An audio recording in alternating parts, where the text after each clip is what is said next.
नमस्कार दोस्तों, मैं आपका दोस्त मोहित लेके चलता हूँ आपको चित्रकूट धाम, जहाँ भगवान श्री राम ने अपने वनवास के 14 वर्षों में से लगभग 11 वर्ष यहीं बिताए थे। यदि आप यहाँ जाने का प्लान कर रहे हैं तो यह वीडियो आपको काफ़ी हेल्प करेगी। सारी जानकारी इस वीडियो में दी गई है, तो वीडियो को लास्ट तक जरूर देखें। चित्रकूट में घूमने के लिए कई सारी जगह हैं। सबसे पहले आप रामघाट पर जा सकते हैं। यहाँ पर स्नान करने के बाद कामतगिरी मंदिर में कामतानाथ जी के दर्शन कर सकते हैं। कामतानाथ जी भगवान विष्णु के अवतार हैं। यहाँ दर्शन करने के बाद आप हनुमान धारा भी जा सकते हैं। कामतगिरी से हनुमान धारा की दूरी लगभग 7 किलोमीटर है। मंदिर में पहुँचने के लिए आपको 3 रास्ते हैं। सबसे पहले यदि आप सीढ़ियों से जाना चाहते हैं तो लगभग आपको 360 सीढ़ियाँ चढ़नी पड़ेगी। यदि आप रोपवे से जाना चाहते हैं तो दोनों तरफ का किराया लगभग 160 रुपये पर पर्सन है। और यदि आप टैक्सी से जाना चाहते हैं तो 60 रुपये से लेकर 100 रुपये तक पर पर्सन है। जैसा कि आप देख सकते हैं, मौसम काफ़ी अच्छा है। सीढ़ियाँ चढ़ते समय काफ़ी अच्छा नज़ारा देखने को मिलता है। हनुमान धारा कामतगिरी नामक पहाड़ी से निकलती है। यह माना जाता है कि जब हनुमान जी ने अपनी पूंछ के द्वारा लंका में आग लगाई थी, उसके बाद इस आग को शांत करने के लिए इस पहाड़ी पर आए थे। तब भगवान श्री राम ने एक बाण से एक धारा प्रवाहित की, जिससे इस पूंछ में लगी आग शांत हुई। तब से इस धारा को हनुमान धारा के नाम से जाना जाता है। वहाँ पर हनुमान जी का मंदिर है एवं वह धारा आज भी हनुमान जी की मूर्ति को स्पर्श करती हुई प्रवाहित होती है। अब लेके चलते हैं आपको मंदिर में। जैसा कि आप देख पा रहे हैं, सामने जो धारा प्रवाहित हो रही है, यह वही धारा है जो हनुमान जी की मूर्ति को स्पर्श करते हुए बह रही है। जैसा कि आप देख पा रहे हैं, भक्तों की भारी भीड़ है। जानकारी के मुताबिक अभी तक इस धारा का कोई भी स्रोत पता नहीं लगा है। यह धारा आज भी रहस्यमयी है। यहाँ पे दर्शन करने के बाद आप सीता रसोई भी जा सकते हैं, जो कि इसी पहाड़ी के सबसे ऊपर स्थित है।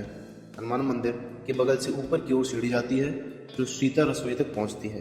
यह भी बताया जाता है कि यह वही जगह है जहाँ पे माता सीता ने वनवास के दौरान भोजन बनाया था, इसीलिए इस जगह को सीता रसोई कहा जाता है। सामने जो पहाड़ी आप देख रहे हैं, इसी पहाड़ी पर हनुमान धारा और सीता रसोई मंदिर स्थित है। चलिए अब आपको लेकर चलता हूँ सती अनुसुईया आश्रम। हनुमान धारा से आश्रम की दूरी लगभग 15 किलोमीटर है। यह आश्रम मंदाकिनी नदी के किनारे स्थित है।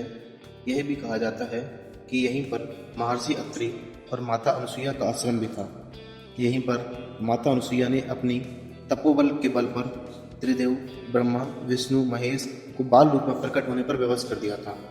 जैसा कि आप देख पा रहे हैं, यह आश्रम भी एक पहाड़ी के किनारे पर बना हुआ है। सामने जो नदी बह रही है, यह मंदाकिनी नदी है, जो इस समय काफ़ी उफान पर चल रही है। मंदिर के सामने 3 कुंड भी बने हुए हैं। आश्रम के अंदर माता अनुसुईया को कुछ प्रतिमाओं के साथ दर्शाया गया है। आश्रम के अंदर आपको एक बड़ा सा हॉल देखने को मिल जाता है, जिसमें आप बैठ भी सकते हैं। साथ ही साथ हॉल से बाहर की ओर देखने पर आपको कुंड और नदी बहती हुई देखने को मिलती है। चलिए अब लेके चलता हूँ आपको गुप्त गोदावरी। जैसा कि आप देख पा रहे हैं, पीछे जो नदी बह रही है, यही गुप्त गोदावरी नदी है। सती अनुसुईया से गुप्त गोदावरी की दूरी लगभग 13 किलोमीटर है। धार्मिक मान्यताओं के अनुसार गोदावरी नदी का एक अंडरग्राउंड स्रोत प्रकट होता है। यह धारा गुफा के भीतर से बहती है और कुछ दूर बहने के बाद फिर से धरती में समा जाती है। यहाँ पर कुल 2 गुफाएं हैं। माना जाता है कि वनवास के दौरान भगवान राम ने कुछ समय इन गुफाओं में बिताया था।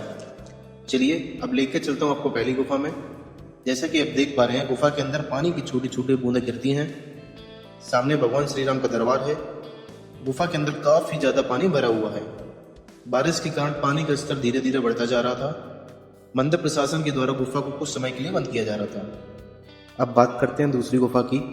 उस गुफा में पानी का स्तर काफ़ी ज़्यादा था, जिस वजह से उस गुफा को पहले से ही बंद कर दिया गया था। बारिश के समय में पानी का स्तर काफ़ी बढ़ जाने के कारण दोनों गुफाओं को बंद कर दिया जाता है। गुफा और भी अंदर गहरी बनी हुई है। गुफा के अंदर छोटी छोटी भगवान की मूर्तियाँ भी बनी हुई हैं। दूसरी गुफा में सीता कुंड बना हुआ है, जहाँ माता सीता स्नान करती थी। इसके अलावा आप और भी कई सारी जगह, भरत मिलाप मंदिर, स्फटिक शिला, जानकी कुंड, लक्ष्मण पहाड़ी, भारत को घूमने के लिए जा सकते हैं।